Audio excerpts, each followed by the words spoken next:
Victim court के लिए ये जो आप आज सभा कर रहे हैं, ये हम अपना संगठन के लिए तैयारी संगठन विस्तार 2027 की तैयारी है संगठन की, या विक्टिम कोर्ट के लिए जैसे कि आपने कहा सरकार एक साल में कर देगी? देखिए, ऐसा है कि विक्टिम कोल तो नहीं होगा, सरकार गिरेगी तो सरकार वैकल्पिक बनेगी, ये मैं आपको कह सकता हूँ। ये गौतम अगर एनडीए की सरकार जाएगी तो इंडिया गठबंधन की सरकार आएगी देश के अंदर। सर, महाराष्ट्र में क्या हो रहा है? जो अटकलें लगाई जा रही है कि इंडिया गठबंधन के साथ बहुत संपर्क में शिंदे गुट का जो नेता है, क्या लग रहा है महाराष्ट्र में पलटने जा रही है सरकार? वहां शिंदे गुट और अजीत पवार गुट तो खत्म हो गया, जो कुछ थोड़ा बहुत बचा था उसको मोदी जी ने खत्म कर दिया। अजीत पवार को कहा तुमको एक भी मंत्रालय नहीं देंगे, और दूसरा शिंदे को कहा कि एक राज्य मंत्री तुमको देंगे। तो अभी तो उनके यहाँ खुद ही लड़ाई चल रही है। दूसरी बात, जीतन राम मांझी को आपने कैबिनेट मंत्री बना दिया। जीतन राम मांझी कौन व्यक्ति है?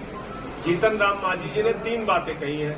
एक तो उन्होंने कहा भगवान श्री राम काल्पनिक है, दूसरा उन्होंने कहा रामचरितमानस काल्पनिक है, तीसरा उन्होंने कहा कि रावण जो था वो भगवान श्री राम से श्रेष्ठ था। अब मैं भाजपाइयों से पूछना चाहता हूं, ऐसे आदमी को मोदी जी ने क्यों मंत्री बना दिया? सारे भाजपाई अब ये मान रहे हैं कि रावण जो है वो भगवान श्री राम से श्रेष्ठ था। तो ये इनका दोहरा चरित्र है। कभी अयोध्या वालों को गाली देंगे, कभी हिंदुओं को गाली देंगे, कभी रावण को श्रेष्ठ मानने वाले को मंत्री बना रहे। तो अभी जो आप महाराष्ट्र की बात कह रहे हैं, मुझे लगता है वहां की जनता ने ही उनको समाप्त कर दिया राजनीतिक रूप से, शिंदे गुट को और अजीत पवार को। संजय जी, जैसे कि टेम्परेचर एक मिनट आम आदमी पार्टी कांग्रेस जो है चुनाव हरियाणा सरकार तो बीजेपी की है। कांग्रेस के नेता ने कहा कि हम विधानसभा में किस नेता ने कहा है? मुझे उसके बारे में जानकारी। दिल्ली में आपने घोषणा करी, गोपाल राय जी ने कहा, दिल्ली में गोपाल राय जी ने कहा कि विधानसभा चुनाव में आम आदमी पार्टी कांग्रेस साथ नहीं है। तो प्रश्न ये है कि क्या उत्तर प्रदेश में भी गठबंधन आपका अलग अलग हो गया? देखिए, देवेंद्र यादव जी जो कांग्रेस के प्रदेश अध्यक्ष हैं, पहला बयान उनका आया, उसके बाद गोपाल राय जी का बयान आया। आम आदमी पार्टी की ओर से मेरा आधिकारिक बयान ये है कि हमारे मुखिया अरविंद केजरीवाल जी अभी जेल में हैं। जब वो जेल से बाहर आएंगे तो गठबंधन के बारे में फैसला करेंगे। ये दिल्ली में संजय जी, जो दिल्ली में जो परिणाम आए, इसको लेके पार्टी ने क्या समझा कि ऐसा क्यों हुआ? नहीं, निश्चित रूप से हम इसकी समीक्षा करेंगे और जहां हमारी कमियां रह गई हैं उसको ठीक करने का काम करेंगे। पिछले 3 चुनाव से एक ट्रेंड देखने को मिल रहा है, जिसमें इस बार काफी हद तक कमी आई कि एक तरफा वोट हमें विधानसभा में मिलता है, एक तरफा वोट बीजेपी को लोकसभा के चुनाव में मिलता है। लेकिन जो इस चुनाव में परिणाम आया है, हारे हैं हम 7 सीट, लेकिन पिछली बार की तुलना में अगर आप देखेंगे कई जगहों पे हमें 5 लाख, 5.5 लाख ऐसे वोट मिले। मोहन भागवत जी ने भी एक स्टेटमेंट दिया, नागपुर में रैली की थी, मणिपुर हिंसा को लेकर के एक साथ से शामिल करेंगे। और दूसरा इसी में एक स्टेटमेंट और था कि पार्टी का नाम नहीं लिया उन्होंने, अहंकारी बताया है, सेवा भाग नहीं बताया। इस पर क्या कहना है? देखिए, ये माँ बेटे का झगड़ा चल रहा है। आरएसएस जो है वो बीजेपी की मातृ संस्था है, और पिछले दिनों नड्डा साहब ने कहा कि जो अटल बिहारी वाजपेयी वाली भाजपा थी उसको आरएसएस की जरूरत थी, और मोदी जी वाली जो भाजपा है इसको आरएसएस की जरूरत नहीं है। तो मैं समझता हूं कहीं ये माँ बेटे के आपस के झगड़े का नतीजा है कि अब नड्डा साहब भी खुल के आरएसएस के खिलाफ बोल रहे हैं और आरएसएस भी खुल के बीजेपी के खिलाफ बोल रहे हैं। मैं बड़ी विनम्रता पूर्वक भागवत जी से पूछना चाहता हूं, मैं तो सस्पेंडेड हूं मणिपुर के मामले को लेकर, तो 1 साल से जब वहां हिंसा चल रही है तो आरएसएस को पहले इसमें सचेत करना चाहिए था, सरकार सवाल उठाना चाहिए था, जो कि उन्होंने नहीं किया। दूसरी बात, अहंकार तो सर्वविदित है प्रधानमंत्री जी का, ये किसी से छिपा थोड़ी है। वो कह रहे हैं स्वयं सेवक अहंकारी नहीं होता, तो स्वयं सेवक ही तो है प्रधानमंत्री। कौन स्वयं सेवक नहीं है? सभी अपने आप को कहते हैं हम आरएसएस के स्वयं सेवक हैं। तो इनमें इतना अहंकार है कि पूरे चुनाव में आपने इनकी भाषा देखी, कभी मुगल, कभी मदरसा, कभी मटन, कभी मछली, कभी मंगलसूत्र, कभी मुजरा, ये देश के प्रधानमंत्री की भाषा है। तो अगर उस पर कोई नियंत्रण आरएसएस ला सकती है तो उसके लिए कुछ सार्थक कदम उठाएं। ऐसे खाली कहने से तो मुझे नहीं लगता कोई काम बनेगा। दोनों के बीच में कोऑर्डिनेशन का इस बार कुछ देखने को मिला क्या इस चुनाव में 2024? देखिए, जब नड्डा साहब खुद ही कह रहे हैं कि हमको आरएसएस की जरूरत नहीं है, तो मुझे लगता है थोड़ा बहुत तो स्वाभिमान जगा होगा, आरएसएस के लोगों ने साथ नहीं दिया होगा चुनाव। संजय सिंह जी, मेरे 2 सवाल हैं। पहला भी आपने हाल फिलहाल में बयान दिया कि जो टीडीएस का स्पीकर बनना चाहिए वरना संविधान खत्म हो जाएगा। टीडीपी का, हाँ, टीडीपी का, उसका वरना संविधान खत्म हो जाएगा। तो आपको ऐसा क्यों लगता है, जब इंडिया गठबंधन के भी बहुमत अपना है लगभग अगर माना जाए, तो आपको ऐसा क्यों लगता है कि संविधान खत्म हो जाएगा? देखिए, पिछली जो सरकार थी उस दौरान आप लोगों ने ही देखा होगा कि भारतीय संसदीय इतिहास में 52 से लेकर अब तक कभी भी 150 सांसदों को सस्पेंड नहीं किया। और इस दर्द को मैं इसलिए समझ सकता हूं कि सबसे ज्यादा सस्पेंशन झेलने वाला व्यक्ति मैं। मुझे मार्शल से घसीट के बाहर करवाया गया जब मैंने किसान का मसला उठाया, मणिपुर का मसला उठाया, जब भी मैंने बोला। और मुझे कई बार सस्पेंड किया गया। मुझे कहते हैं बीजेपी वाले 56 बार बेल में आए, मैं क्यों, अपने लिए थोड़ी गया। 150 सांसदों को सस्पेंड करना ये इस बात का संकेत है कि अगर स्पीकर बीजेपी का होगा, कोई भी अनाप शनाप बिल लेके आएंगे लोग, संविधान की धज्जियां उड़ाएंगे, विपक्ष का जो व्यक्ति बोलेगा उसको पकड़ के बाहर करेंगे। मैं ये बात तो इंडिया गठबंधन की ये गौतम बुद्ध नगर में आपका जिलाध्यक्ष की जो 200 को बाहर कर देंगे भाई। अगर 200 से अधिक है उनको, जब वो 150 को कर सकते तो 200 को बाहर कर देंगे। गौतम बुद्ध नगर में जिलाध्यक्ष का पद आपका कई दिनों से खाली है, क्या संगठन के बदलाव को लेकर यहाँ पर? एक दुर्भाग्यपूर्ण बात हुई, पिछले दिनों हमारे जो जिलाध्यक्ष जी थे उनका निधन हो गया बीमारी के कारण।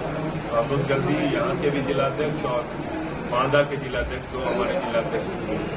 संजय जी, क्योंकि दिल्ली में जल संकट बहुत ज्यादा चल रहा है, तस्वीरें ऐसी आ रही है कि कहीं ना कहीं देश बदनाम हो रहा है स्तर पे। आरोप लग रहे हैं कि फेलियर है आम आदमी पार्टी का, बीजेपी का आरोप लग रहा है, इस पे क्या कहेंगे? देखिए, इस पे हमारे माननीय सांसदों को भी सवाल उठाना चाहिए जो अभी जीते हैं।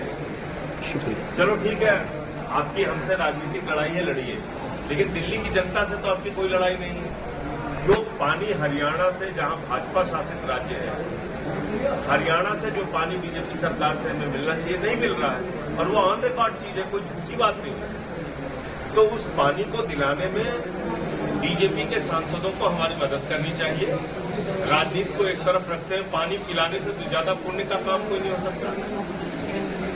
हिमाचल पानी छोड़ रहा है, हरियाणा पानी नहीं छोड़ रहा है, तो ये कष्ट है, ये पीड़ा है जिसकी वजह से आज पानी। हाँ, बात कर रहे हैं और हम लोग कोर्ट में भी गए। पत्रकार बंधुओं को मेरा नमस्कार। 6 महीने भारतीय जनता पार्टी की कृपा से जेल में रहा। 3 अप्रैल को जेल से बाहर आया और उसके बाद लगातार इंडिया गठबंधन के दलों के प्रचार के लिए, आम आदमी पार्टी के प्रचार के लिए, उत्तर प्रदेश हो, महाराष्ट्र हो, झारखंड हो, पंजाब हो, हरियाणा हो, दिल्ली हो, अलग अलग राज्यों में प्रचार के लिए गया। और एग्जिट पोल के नतीजे कुछ भी कह रहे थे, मेरा ये दृढ़ विश्वास था कि जनता इस बार 400 पार नहीं, तड़ी पार करने जा रही है। इतने संसाधनों के साथ भारतीय जनता पार्टी चुनाव लड़ी। पूरा धनबल का संसाधन उनके साथ, इलेक्टोरल बॉन्ड में सारी चीजें खुल के आई। पूरा मीडिया तंत्र का संसाधन उनके साथ, चुनाव आयोग उनके साथ, प्रशासन उनके साथ, CBI, ED, income tax department उनके साथ। तो इतने तंत्र का इस्तेमाल करके भारतीय जनता पार्टी चुनाव लड़ रही थी और 240 सीटों पर सिमट गई। यानी कि जो प्रधानमंत्री जी का 400 पार का दावा था, उससे 160 सीट कम आई और 2019 की तुलना में 303 से 63 सीटें इस बार कम आई। और सबसे ज्यादा मैं धन्यवाद देना चाहता हूं पूरे अपने उत्तर भारत के लोगों को। ठीक है, मध्य प्रदेश और छत्तीसगढ़ में, दिल्ली में अपेक्षा अनुसार परिणाम नहीं आए, लेकिन उत्तर प्रदेश ने गुंडागर्दी का उत्तर दिया, भ्रष्टाचार के खिलाफ उत्तर दिया, महंगाई के खिलाफ उत्तर दिया, बेरोजगारी के खिलाफ उत्तर दिया, अग्निवीर के खिलाफ उत्तर दिया, पेपर लीक के खिलाफ उत्तर दिया, बुलडोजर नीति के खिलाफ उत्तर दिया, पिछड़ा दलित अल्पसंख्यकों के साथ भेदभाव का उत्तर दिया। यह उत्तर प्रदेश के लोगों ने जो बड़ा उत्तर दिया, खासतौर से अयोध्या वासियों ने जो उत्तर दिया, ये भारतीय जनता पार्टी के लिए बहुत बड़ा सबक है। और अगर अभी भी वो नहीं सीख पा रहे हैं तो भगवान ही उनको सद्बुद्धि दे सकता है। मुझे बहुत अफसोस के साथ ये बात कहनी पड़ रही है कि पहले मुसलमानों को गाली दिया, फिर सिखों को गाली दिया, फिर ईसाइयों को गाली दिया, फिर बौद्धों को गाली दिया, फिर जाटों को गाली दिया, फिर मराठों को गाली दिया, फिर किसानों को गाली दिया, फिर पहलवानों को गाली दिया, और अब अयोध्या वासियों को और हिंदुओं को मां बहन की गालियां दी जा रही। ये शर्मनाक काम कर रहे हैं भारतीय जनता पार्टी के लोग। ये आरएसएस का संस्कार है, ये बीजेपी का संस्कार है। अयोध्या में दलित समाज से आने वाले अवधेश प्रसाद पासी चुनाव कैसे जीत गए, आप बर्दाश्त ही नहीं कर पा रहे। आप गालियां दे रहे हैं अयोध्या के लोगों को, मां बहन की गालियां, हिंदुओं को मां बहन की गालियां। इनके यहां से प्रसाद मत खरीदो, इनका बहिष्कार करो। अरे प्रभु श्री राम ने आपको शिक्षा दी है, प्रधानमंत्री जी सीखिए। और शिक्षा क्यों दी? क्योंकि आपके मन में अहंकार हो गया था कि आप भगवान से भी बड़े हैं।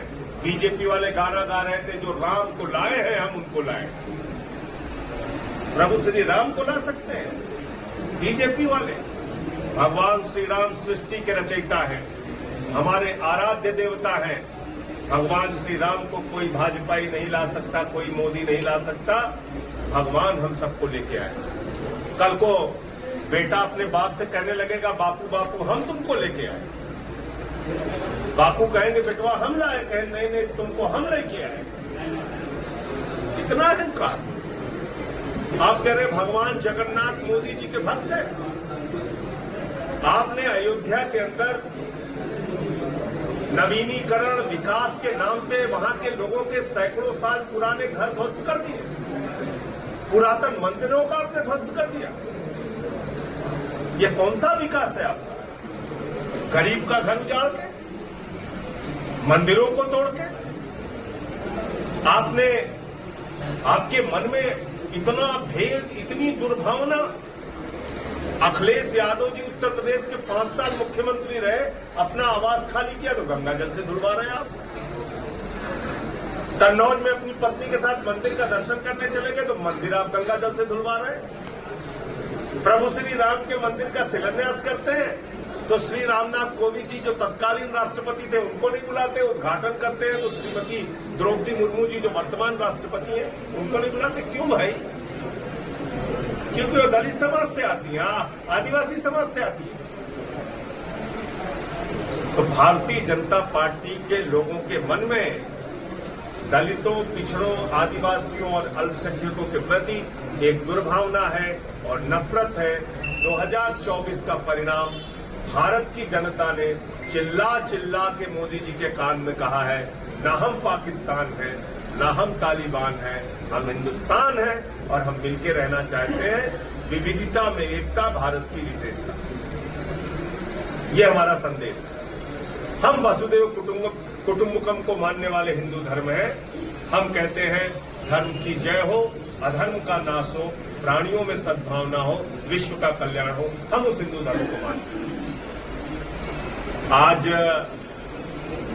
आपने हमारे मुखिया अरविंद केजरीवाल जी को जेल में डाल दिया, मनीष सिसोदिया जी को जेल में डाल दिया, सत्येंद्र जैन जी को जेल में डाल दिया, मुझे 6 महीने जेल में रखा, हेमंत सोरेन जी को जेल में रखा है, संजय रावत को जेल में डाला, अनिल देशमुख को जेल में डाला। ये विपक्ष के लोगों को आप गला घोट के राजनीति करना चाह रहे हैं, ये इस देश की जनता स्वीकार नहीं करेगी। अपने घटक दलों को भारतीय जनता पार्टी तोड़ तोड़ के बर्बाद करेगी। मैं आज मीडिया के मित्रों के सामने पूरी जिम्मेदारी से ये बात कह रहा हूं। जिस तरह से उन्होंने झुंझुना मंत्रालय दिया, एक को मछली विभाग, एक को जहाज, जिसमें न हवाई अड्डा जहाज विभाग के पास है, न जहाज विभाग के पास है, और जहाज मंत्रालय दे दिया, मछली मंत्रालय दे दिया। तो ये साफ संकेत है कि भारतीय जनता पार्टी अपने घटक दलों को तोड़ेगी, और ये वैसाखी सरकार 6 महीने से 1 साल तक चल पाएगी, इससे ज्यादा नहीं चलेगी। हमने एनडीए की एक सरकार 13 दिन में गिरते हुए देखा, दूसरी सरकार 13 महीने में गिरते हुए देखा, और ये तीसरी मोदी जी की सरकार 1 साल का कार्यकाल नहीं पूरा कर पाएगी, और ये सरकार जल्दी ही गिरेगी। हम राजनीतिक गतिविधियों पर नजर रखे हुए हैं, और जैसे ही मौका लगेगा एक वैकल्पिक सरकार इस देश के अंदर आएगी, मौजूदा सरकार, तानाशाही की सरकार इस देश से जाएगी। हमने अपील किया है टीडीपी और उनके एनडीए के घटक दलों से कि अगर भारतीय जनता पार्टी आपका स्पीकर नहीं बनाती है, उस स्थिति में आप अपना कैंडिडेट खड़ा करते हैं अगर, तो जो इंडिया गठबंधन के दल हैं वो समर्थन देने के बारे में विचार करें। ऐसा मेरा व्यक्तिगत रूप से मानना है कि स्पीकर अगर भारतीय जनता पार्टी का होगा तो 3 नुकसान होंगे। नंबर 1, संविधान की धज्जियां उड़ाई जाएगी। नंबर 2, पहली बार हमने देखा 150 सांसदों को भारतीय संसदीय इतिहास में सस्पेंड करके बाहर किया गया। सांसद मार्शल से घसीटे जाएंगे, बाहर फिकवाए जाएंगे। और नंबर 3, बुरी तरीके से तोड़ा जाएगा पार्टियों को। छोटी छोटी पार्टियां, 3 सांसद वाली, 2 सांसद वाली, आरएलडी जैसी पार्टियां, जेडीएस जैसी पार्टियां, टीडीपी जैसी पार्टियां, जेडीयू जैसी पार्टियां, इनको तोड़ा जाएगा। और ये बात मैं कोई हवा में नहीं कह रहा हूं। टीडीपी के 4 सांसद मैं जिस राज्यसभा में बैठता हूं वहां पर भारतीय जनता पार्टी ने तोड़ा। 4 सांसद, जब टीडीपी एनडीए का हिस्सा नहीं थी, 4 सांसद टीडीपी के तोड़ा है बीजेपी ने। तो टीडीपी को इनका इतिहास याद रखना चाहिए।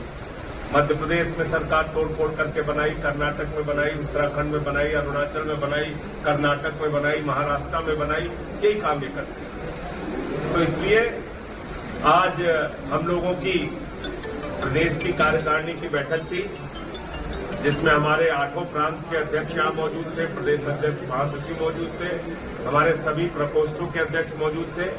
आने वाले दिनों में उत्तर प्रदेश में हमको अपने संगठन का विस्तार कैसे करना है, उस पर 2-3 चीजें तय हुई है।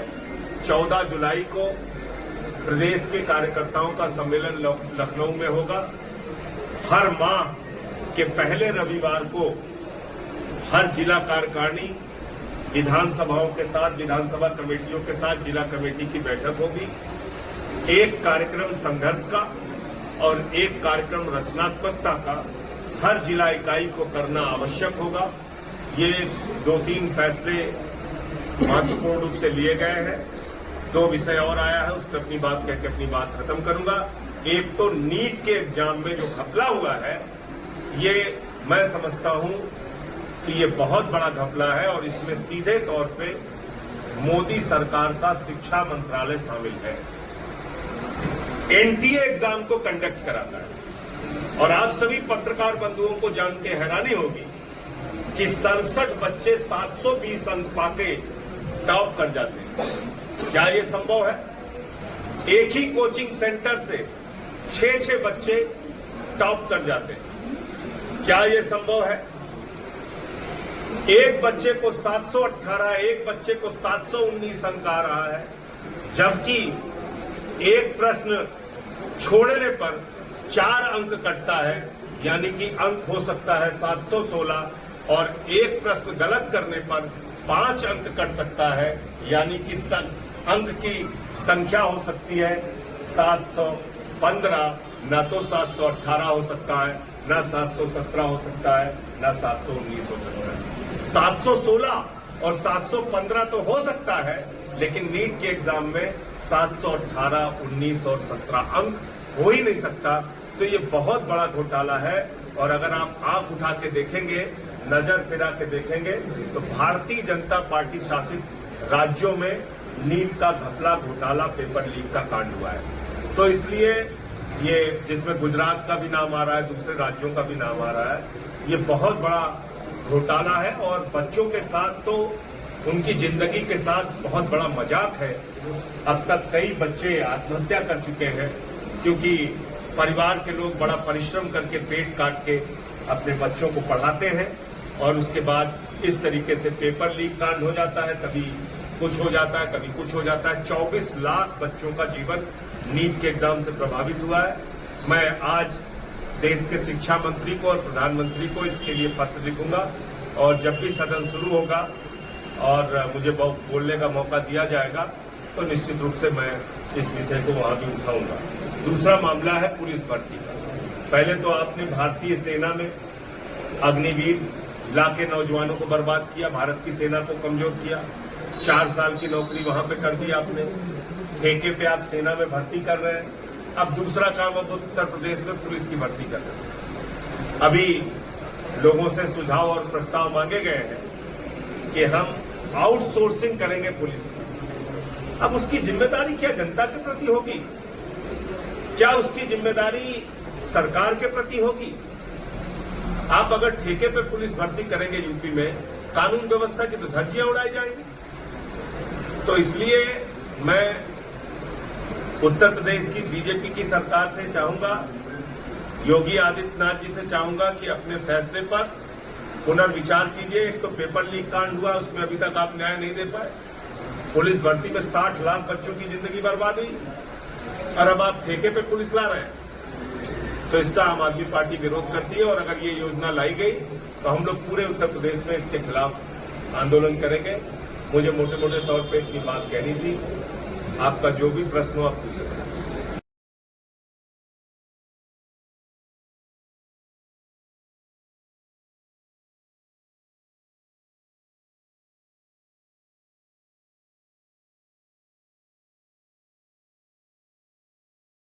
अगर आप ये वीडियो YouTube पर देख रहे हैं तो हमारे चैनल को सब्सक्राइब करें और बेल आइकन को दबाना ना भूलें। अगर आप Facebook पर ये वीडियो देख रहे हैं तो हमारे पेज को लाइक करें।